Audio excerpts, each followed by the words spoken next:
നാളുകളായി അടിമാലി ടൗണിൽ നിലനിൽക്കുന്ന ഗതാഗതക്കുരുക്കിന് നാളെ മുതൽ തിരശ്ശീല വീഴും. കഴിഞ്ഞ ജൂലൈ 6 ചേർന്ന ട്രാഫിക് അഡ്വൈസറി കമ്മിറ്റിയുടെ തീരുമാനപ്രകാരം പുതിയ ട്രാഫിക് പരിഷ്കരണങ്ങൾ നാളെ മുതൽ പ്രാബല്യത്തിൽ വരും. അനധികൃത പാർക്കിംഗ് മുതൽ വൺ വേ സംവിധാനങ്ങളും കൃത്യമായി നടപ്പിലാക്കാനാണ് പഞ്ചായത്ത് തീരുമാനം.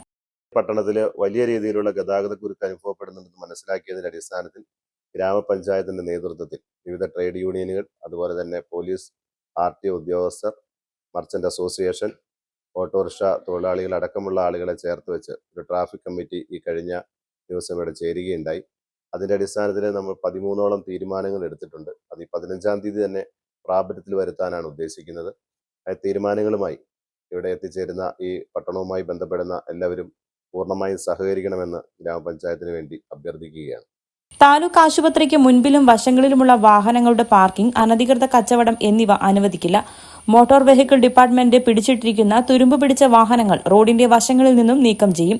അടിമാലി പ്രൈവറ്റ് ബസ് സ്റ്റാൻഡിൽ മറ്റു വാഹനങ്ങൾ പാർക്ക് ചെയ്താൽ പിഴ ഈടാക്കും. ലൈബ്രറി റോഡിൽ വൺ വേ സംവിധാനം കർശനമായി നടപ്പിലാക്കും. മൂന്നാർ ഭാഗത്തേക്ക് പോകുന്ന ബസ് സ്റ്റോപ്പ് പഞ്ചായത്തിന്റെ ടേക്ക് എ ബ്രേക്ക് കെട്ടിടത്തിന് സമീപത്തേക്ക് മാറ്റും. ഇരുമ്പുപാലം ബസ്സുകൾ പഞ്ചായത്ത് ജംഗ്ഷൻ വരെ വന്നുപോകാനും തീരുമാനിച്ചു. ബസ് സ്റ്റാൻഡിലേക്ക് ബസ് കയറിയിറങ്ങുന്നതിന് മാറ്റം വരുത്തി. 22 ഓട്ടോ സ്റ്റാൻഡുകൾക്ക് പെർമിറ്റ് അനുവദിക്കും. തുടങ്ങി 17ഓളം പുതിയ പരിഷ്കാരങ്ങളാണ് നടപ്പിലാക്കാൻ ഉദ്ദേശിക്കുന്നത്. നാളെ മുതൽ പുതിയ ട്രാഫിക് പരിഷ്കാരങ്ങൾ നിലവിൽ വരും.